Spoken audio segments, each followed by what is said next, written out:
And thank you for having me. Bernie, Connecticut Food Bank, Jack, thank you so much.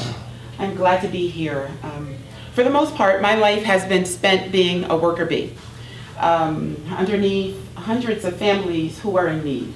And we see firsthand the people that are in need. And I hear stories personally. One of the stories that comes to my mind right now is a lady named Annie. Annie comes to our pantry. She's a senior. She is allowed to shop twice a month, but she came to me in tears, crying. She said, Pastor Mary, and that's what they call me. She said, Pastor Mary, I have a need. I have a problem. She said, my kids are not really helping me. She said, I get $800 a month. And she said, I have $40 left over. My food stamps are $10. Can I please shop more than twice a month? And she was embarrassed.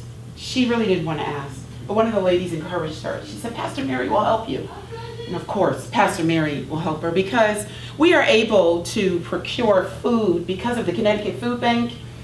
We were blessed with a box truck to be able to pick up, and we're able to pick up 6 days a week through the procurement program of the Connecticut Food Bank to get healthy foods to our participants, our shoppers. There are several people. I'd like to introduce Yolanda Vasquez. She's with me today. And Yolanda, I met when she came to our church from the Rescue Mission Discipleship Program. Yolanda came because, believe it or not, and I still can't fathom this, Yolanda slept under the East Main Street Bridge for a year. I still can't believe it. But we drove by there the other day and she showed me. She said, this is where I slept. You see, right up there, and she was showing me all the little different areas. And I said, why? Why did you do that?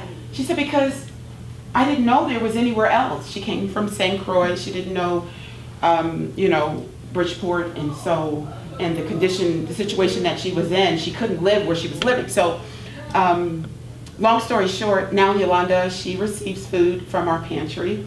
She also volunteers at the pantry, and she also is working as a caregiver now, because one of the things that we do in our pantry is not just give food, we want to empower people. So several people have been able to get jobs because they use the volunteer experience as on their resume to be able to get jobs. And so the CT NAP program, that's some of the food that comes to our pantry. That is a program that is vital. We really need that.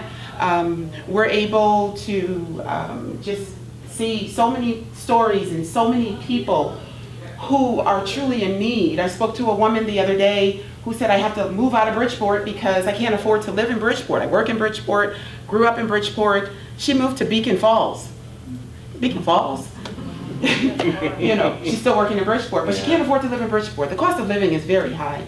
And another story is that one girl came to me and she said, Pastor Mary, my boss needs food. I said, your boss? She said, my boss. He said, well, have your boss come and we will help her. And that's what we did. So we're grateful, we're thankful. I've been a worker bee, but I do understand the necessity to come up above the worker bee job to be able to advocate on behalf of the people that we serve. Bridgeport is in great need. There are several pantries, several soup kitchens, and the fact that we have so many should testify to the fact that the need is great and the need is getting larger. So thank you for this opportunity to speak today. Thank you.